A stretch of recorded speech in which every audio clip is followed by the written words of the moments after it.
Well, hello, everybody. Welcome to the Soul Nurture channel. This is Victoria, late to my own party. I planned on going live at 4. And for those of you who know, you know. But I'm here a little late, but nonetheless, I'm here. Welcome, Megan. I see Megan is here. I just need to take a breath. Just a day of a lot going on, and yet I wanted to be here with you all. And whether you join me now or for the upload or whatever it's called, replay. I hope you get something out of this today. And I'm here. I'm always asking when I do these videos or whenever I post a video, do you have any questions?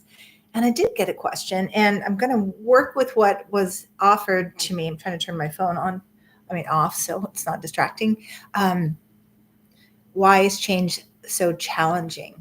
So I'm going to get to that in a moment, but before I do, if this is your first time popping by, you're scrolling, you click on my video, you're curious, you've been struggling with change, or you're just curious about the channel, welcome.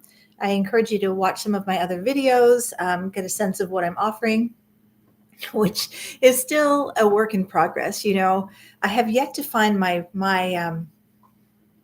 unified message for this channel. I think I'm trying to share my transformational tools after a long time of supporting others with soul work and inner work. I've been a transformational hypnotherapist, a soul guide for over 22 years. So I have a lot of things to offer. And I started this channel in 2020 when I realized we all needed support, right? We needed support to navigate the transformational waters that we were swimming in, that we continue to swim in.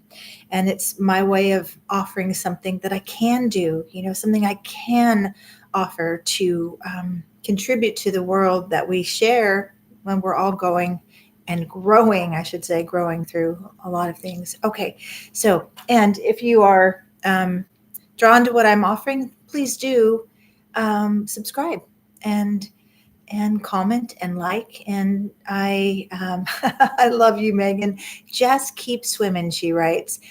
Yes, through the transformational waters, keep swimming. And what I like to say too is we have to set our sights on the shore. And by shore, I mean, what's the vision you hold for yourself, for the world, beyond what you're experiencing right now? So I do want to look at my notes. I have to say that when I got the question, I immediately, I think we use the word change. We hear that. I fear change. I don't want to change, or I want to change and I can't change. But really, for me, as a soul guide, as a transformational guide, I like to say it's not about change, because change is something that will happen no matter what. Change happens.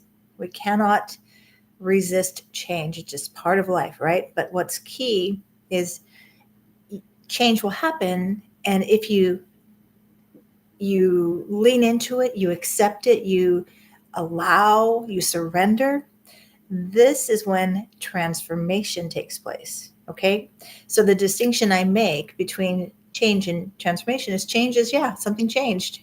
You might have changed something, a pattern or whatnot, but if you haven't integrated the change and emerged more of your soul potential and have shifted out of old patterns and created a new normal way of being, a new reset, or you've shed what's been blocking your authentic nature and you've emerged more of it through the practice or the experience of life change. That is transformation to me. Okay.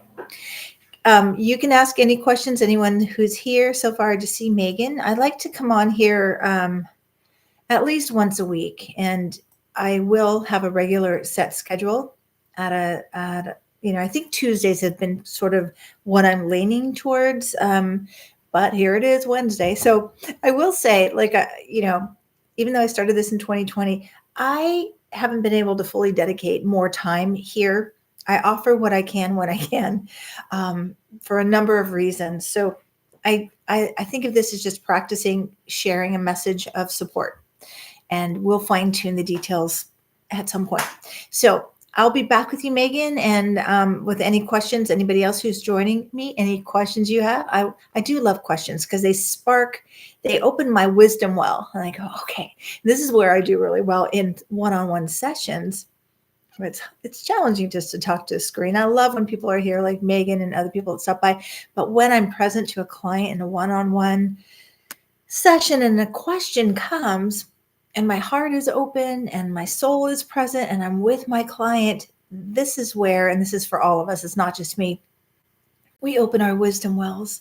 And what I mean by wisdom wells is what you've gathered on your journey so far, all you've grown through, all you've practiced in way of being, all that you have reclaimed from your soul essence. This is wisdom that's available, okay? I always say this,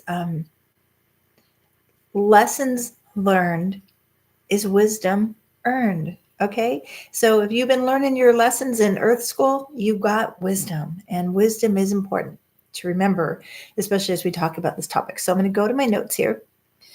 And so I want to honor the question as it was asked.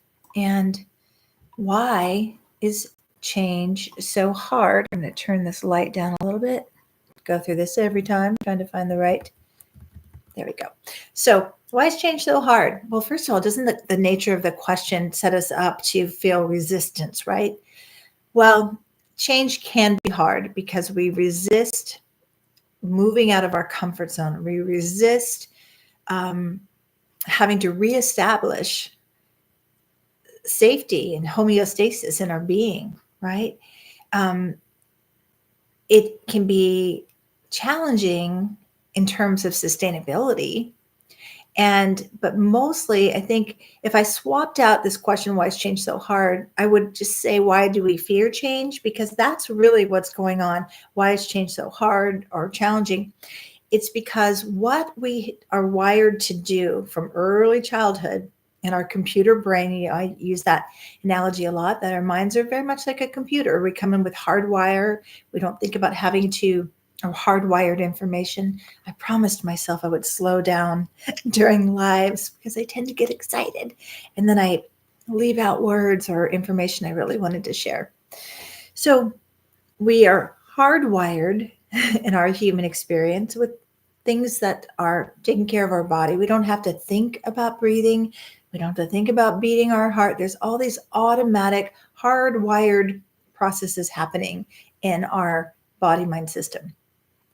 But from 0 to 7, 0 meaning in utero, we're already beginning to get programmed, taking in information into our subconscious in order to support us in acclimating into our human experience. And while we're doing this, the programming is based on trying to get vital needs met. Number one safety we all have from our first breath is the need for safety.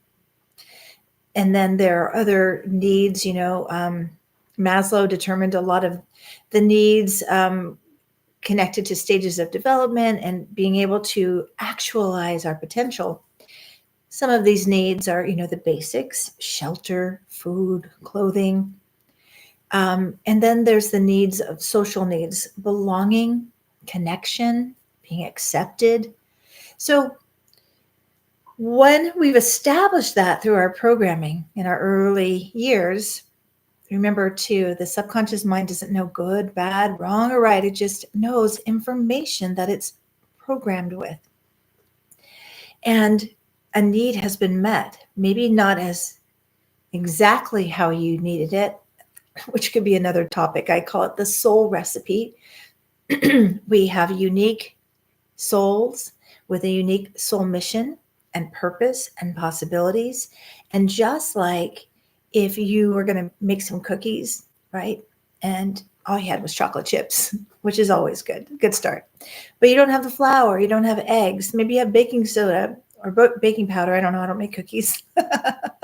But you're missing some of the ingredients. That's very much how it is with our souls.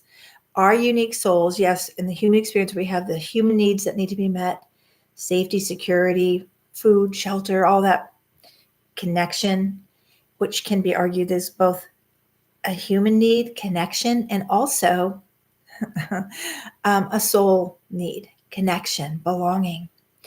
So if we're missing ingredients for our soul recipe, then we're not fully baked. No, we don't get to fully emerge our potential and possibilities. So that's why it's it's important to be aware, and awareness is the first step towards transformation. Awareness of what's not working, awareness of where you feel limited, awareness of the fear. Now, fear, the greatest fear we all have, is the fear of the unknown. That will stop us in our tracks. And that's why change can feel so hard, because there could be inner resistance. We may have an idea, a concept of what change will be like, which, remember, when we have an idea and we're imagining something, we are in our conscious mind, which is where we're only active in the prefrontal cortex like 5% of the time. The majority of the time, we slide back into our subconscious mind. And if your subconscious mind does not have references or associations or anything that can support that desired new outcome, the desired change or transformation, then it can feel like resistance, and it can feel like struggle, because your mind is wired to keep you safe. And if you've got all this programmed information in there and you're trying to do something other than that, it can feel like resistance. Okay, I hope this makes sense. And so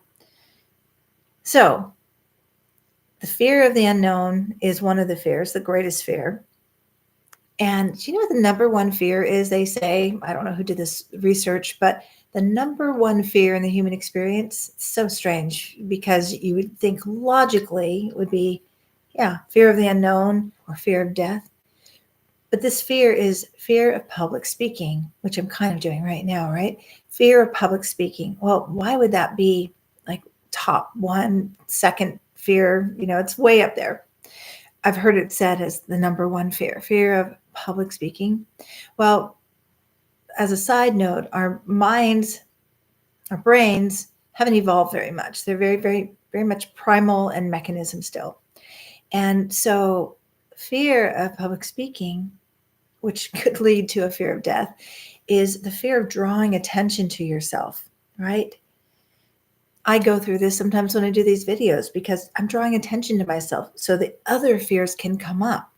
Fear of rejection, fear of judgment, fear of being alienated, or, think of the primal reason of that. Like if we do something that's not acceptable in our clans, like when we were like nomadic people, would be kicked out of our clan, and we would lose our sense of safety in numbers, safety in group. Okay. So we need to identify the fears connected to why am I resisting change, or why is it so hard, to pause and say, what am I fearing about this change? And then identify those, and then establish the new supportive belief. If you fear being rejected, offer yourself acceptance, accepting your change, accepting your choice for something different. Okay. So I'm going to go back to my notes. I could just freestyle, but I want to make sure I got some of these notes here. Some of the reasons why we resist change, or it creates fear in us. Number one is the fear of losing our setup for safety and security. That's the number one primal fear we have. Am I going to lose security? Am I going to lose connection? And then it sets off an alarm in the mind, right? And we often need to override that alarm. I authorize this change. I authorize this doing things differently.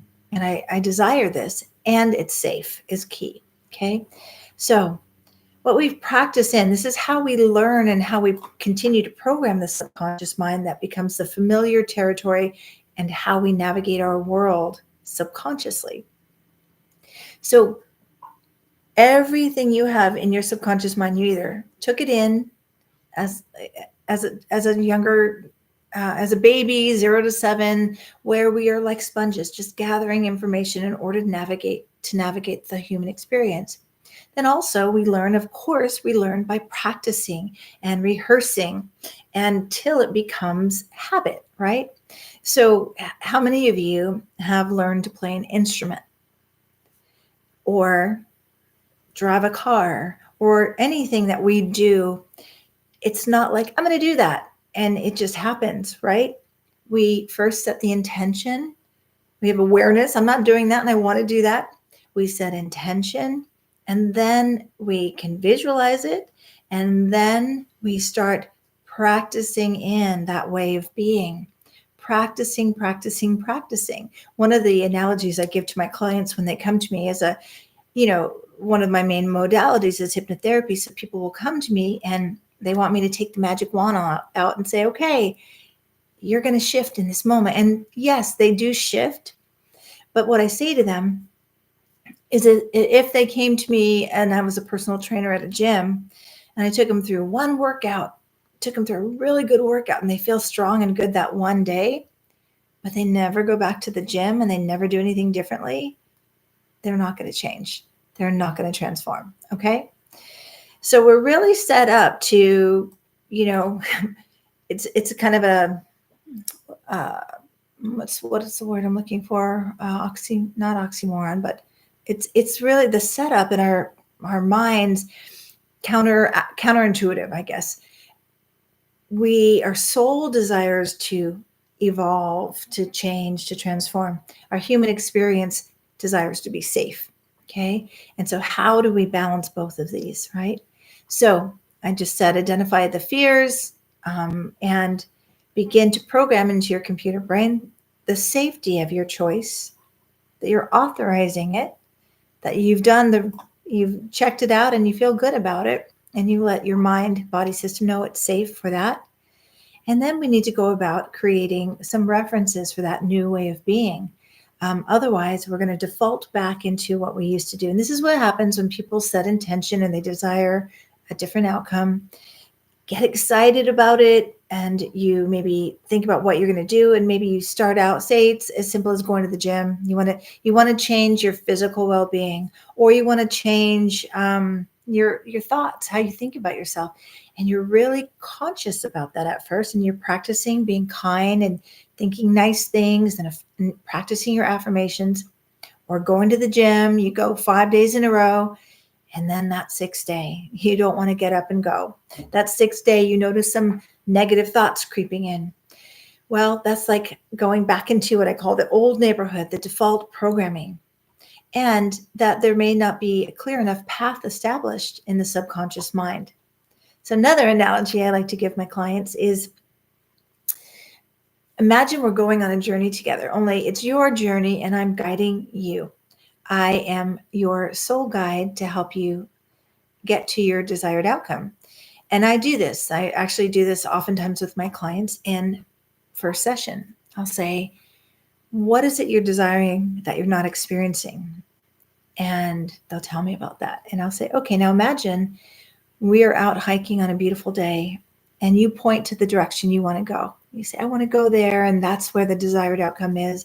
That's where you achieve what you're wanting. And as we're moving in that direction right now, there's no path. Where I live, there's a lot of obstacles like thistle and stinging nettle and blackberries. So there's no path open to that desired outcome. So what do? We go on the path that's already open, the well-walked path, the path of least resistance. And this is a very simplified version I've come up with to describe the neural network of programmed information in our minds. Oftentimes when we want to initiate change or move towards transformation, there's no path to do that. Otherwise you'd be doing it, right? So it's establishing that new opening with intention and then walking in that new direction every day. Now, the next thing I say is, what's in the way of our way? Why don't we just do that? Okay, I'll clear that path. I'll walk that path. What's in our way of our way is often our negative core beliefs. Our negative core beliefs also get begin to get originated during our early development, 0 to 7. How do they get developed? Well, it's how we're developing our identity through beliefs, what we believe about ourselves, our world. And that can be from someone telling you a direct statement that you take in, or that you interpret what's going on in your external world. So say the example I give all the time is, say you're a baby and you're crying and no one's coming. Mom's got headphones on. She's not hearing. She's not intending to harm the baby, but she's not showing up. So the felt sense in the baby is, no one's showing up for me, which can feel like abandonment, right? And as that baby gets older, there's a feeling sensation connected there. And then something else happens. Maybe mom forgets to pick the child up from school, and it opens that felt sense that originated the feeling of not mattering, the feeling of not being good enough, right? And then that becomes a full-blown belief as enough false evidence appearing real through fear gets gathered, and that looks like must be true because I have all these events that happened, and now I believe to be true the lie. And remember, I always say lies in the middle of believe. The lie that I don't matter, right? So those negative core beliefs can be what's in the way of our way. You're trying to move forward. You're trying to evoke change, and you hit the block of a belief, okay? That's going to stop you. It's going to create sabotage, resistance, and probably giving up, okay? So I'm just going to go through these really quickly. And I want to say too, conformity is the way we're taught to feel safe. I don't know if that makes sense, but conformity is the way most of us go for safety. I feel safe because I'm doing what everybody else wants me to do. I feel safe because I'm doing what everybody else tells me to do. Remember, safety is the primary need we need to get met. So you have to be willing to not conform, to do things organically aligned with your soul in order to change. The other part of change that is hard, or transformation, is that there's what I call a loyalty bond with our family of origin. And that loyalty bond looks like this. I don't want to change too much and change in a way that I'm so different from my family that I no longer belong. I'm no longer in that family unit where all of my primary needs are met, right? And there's a story I heard years ago when, I've been studying transformational work since I was 17, and I'm not going to tell you how many years that is, not today. I don't really mind people knowing my age, but I heard once that when you tell someone how old you are, they put you in a box and they think of you only as that age, and it's limiting. So I don't want to be limited by a number. But anyway, crabs in the bucket. I heard of this idea before I moved to a town where actually people do go crab harvesting. And so I've actually asked people who do, I don't know what you call it, harvest crabs. I've never done this. So, but they tell me this is a true story. This truly happens.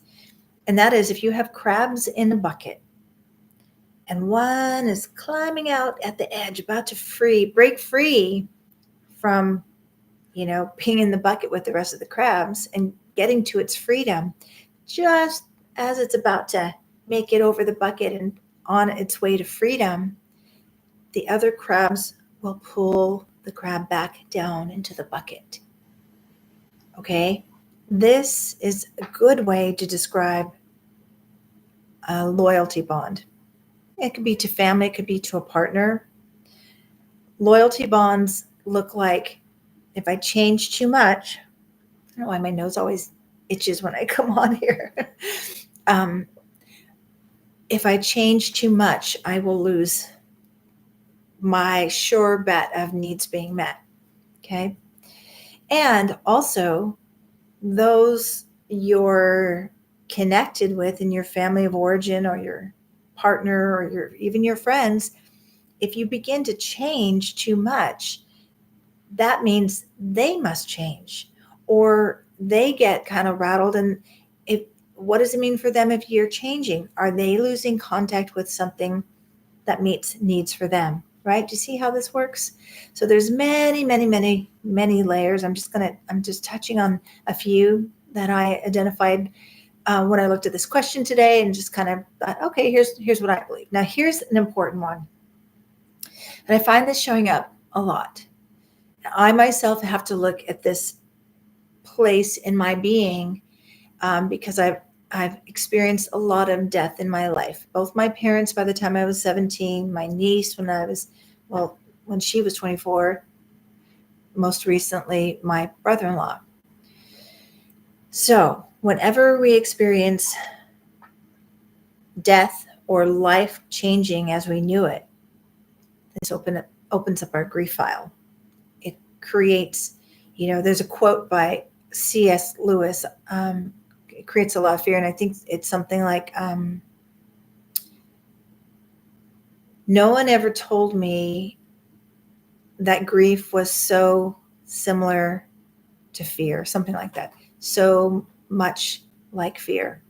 That is so true. So when there's a lot of undigested grief, it's like this block of fear. Like it's so many layers. I'll try my best to explain it from what I've experienced with my clients and my own personal experience with grief. When you feel like you've already had so much loss in your life and you're bound in fear because you haven't digested and processed and healed through a grief journey, you can feel very stuck. And the last thing you want to do is change because you don't want to lose anything else.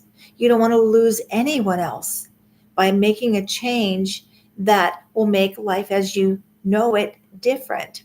It opens up your grief file. So this can keep people really stuck. So I always, when I'm working with people and they're really stuck, I say, have you experienced a lot of loss? Is there some grief here? And have you done your grief work? And I say grief, it's called grief work for a reason.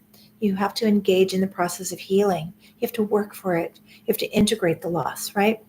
Okay, I already said this one. Finally, our negative core beliefs may be running defense and tackling our attempts to change. Like, yay, I'm going this way. I know what I want to do. And you break free for a moment, and then those beliefs go, wait a minute. Don't you remember you believe? Not true, though. I'm just saying this is what happens in the subconscious mind with beliefs. You don't think you're good enough. You don't think you're worthy. You don't think you're safe to do this. You don't think you're capable, all that. And we get tackled by our core negative beliefs. Okay. I hope this is making sense. And if you're listening on the replay, please write what you're taking away. Hey, Metaphysical Mommy is here. Yay. Oh, thank you, sweetheart. Any questions about what I'm saying so far, please put them in the comments. So yes, these are some reasons why change can feel difficult. Change can be challenging, ultimately preventing us from transforming. Okay. So let me go back here. So some solutions I'd like to offer. A little play on words. I always joke, I say the word soul about 100 times a day. Because when I say the word soul, for me, it is like a reminder. I am a soul having a human experience. And from my soul, there is guidance, there is wisdom, there is ways to help me navigate differently. So that is actually a good distinction too. When you're wanting to transform or change and you feel stuck, you are operating too much out of your human experience, out of your fear, and not connecting enough with your soul wisdom, which will guide you where you want to go. Okay. So the solutions that I've identified, number one, you must create a vision of what you're desiring, what it looks like, what you'll be experiencing. Vision boards are really helpful for this, because it gives your subconscious mind references. Remember, if you listened at the very beginning, it's hard to change if we don't have references for what we're trying to change, what we're trying to do, what we're trying to achieve. So vision boarding or visualizing, very helpful. Remember too, you must put a plan of action together for practicing. You know, if you've learned to play a sport or an instrument, you had to first conceptualize what you're going to be doing and then practice, practice, practice, repetition, repetition, repetition. That keeps the path open towards the new change you're trying to create. Okay. And here's something else I would suggest. Ask yourself, what is it that something from the past that you learned that you thought would be hard to learn, or a change that you navigated that you didn't think you'd get through? And identify what qualities you cultivated to do that, to learn the new thing, to make the change, to make the move, to transform. Now, when you identify these 3 or more qualities you've cultivated, now we can bypass the fear of the unknown, because what you do know is you'll be there. You and your capacity to navigate the changes needed to transform.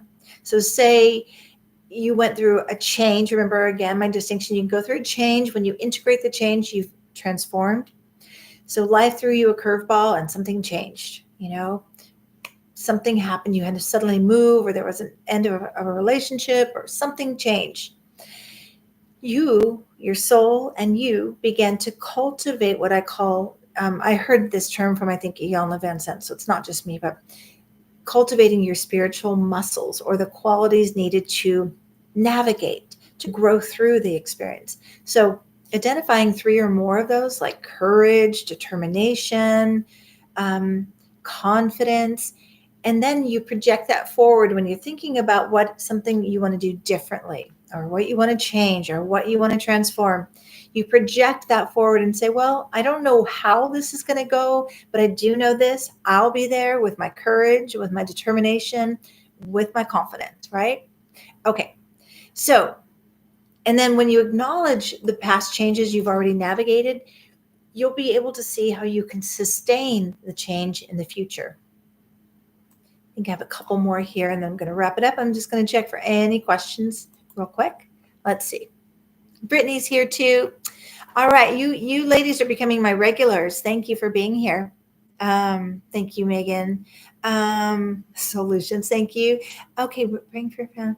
Oh, thank you. I'm speaking of past. I mean, my brother-in-law was recent. It was a year ago. Of course, I always say this to people when I work with people that are going through grief.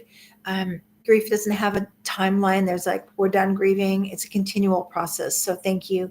And just remember that too for yourself. If you've endured death of a loved one or a friend, or have had an extreme change in your life, remember, grief is adjusting to life no longer the way it was. It takes time, and it's with you your entire life, okay?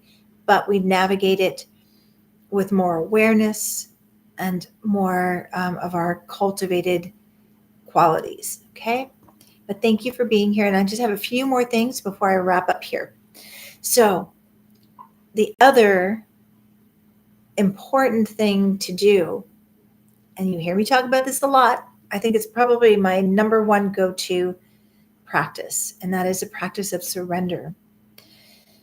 Surrender. If you want change and you have a desired outcome, or you want to transform, but you're feeling fear, you're feeling stuck, you're feeling like, I don't know how to navigate this, surrender and visualize like, this is what I desire, then surrender and ask to be guided to try something new, and ask to be provided with what you need to navigate that.